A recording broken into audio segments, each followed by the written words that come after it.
Hey guys, it's Stefan at Lush and Salty Aquariums. How are we doing? I'm doing all right. You're looking at my Fluval 15 gallon. It's a high-end kit from Fluval. I've featured it a number of times on this channel for obvious reasons. It's not only my first tank, it's one of my biggest nano tanks, and my kids think it's one of my best because they love the jungle look, they like the real estate, and they like the different colored fish. Community tank. Everything you'd expect kids to like is found in this tank, except for the SpongeBob statue or the Squidward home, that sort of thing. We don't do that at Lush and Salty. We stay real, and real is what this tank is all about. Okay, so I've moved around the plants over and over again. I keep pulling stuff out to free up some of that top water space, and also because it was just getting too rich and too thick. I couldn't see any of the fish really, and I actually think they were beginning to suffer. Tetras do like some real estate, and that's what we have here. We have gold neons, regular neons, and some not ruby tetras, ember tetras.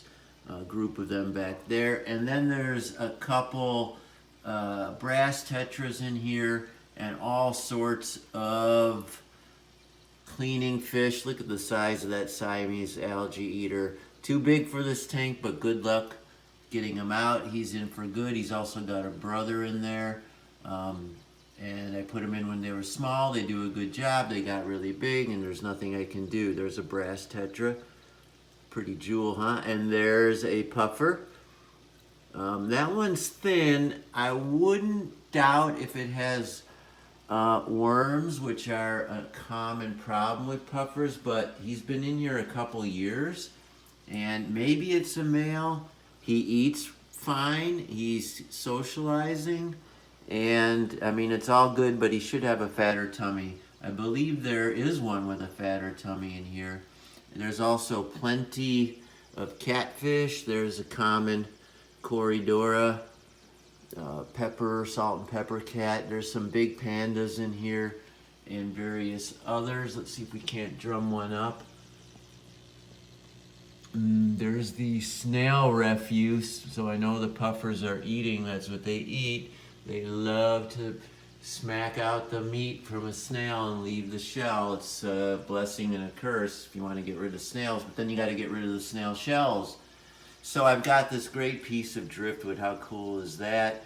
It's pretty in its own right, and then some smaller pieces to create sort of the classic left to down right motion, and plants following along that line. These are some beautiful crypts up front. The parva crypts, the smallest of the category, in the crypt category, intermingled a different species of crypt. I forget their names. And then I've got Java fern and Anubias basically anchoring the middle. And then a nice leafing plant that I got at Petco for $3, and I have it in the back there. And of course, a few pieces of frog bait. I did clear out the duckweed. Getting bored with it. More will come. It always does. But I just wanted to give an overview because there is a lot of real estate now because I've cleared out so many plants. I did a significant water change, and so I wanted to show off this kind of fresh, clean look. I mean, it's still a jungle, make no mistake about it, but more real estate for those pretty tetras. All right, everybody, I hope you enjoyed this quick and dirty, quick and clean look at my Fluval F Series tank.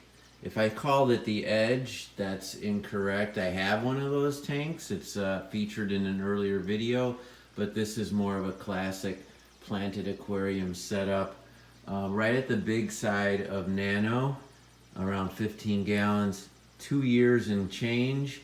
And doing real well. I'm sorry, I'm slurring. I don't drink, but I am slurring my speech. No explanation. Anyway, have a great weekend, and always keep your hands in the tank. Ciao for now.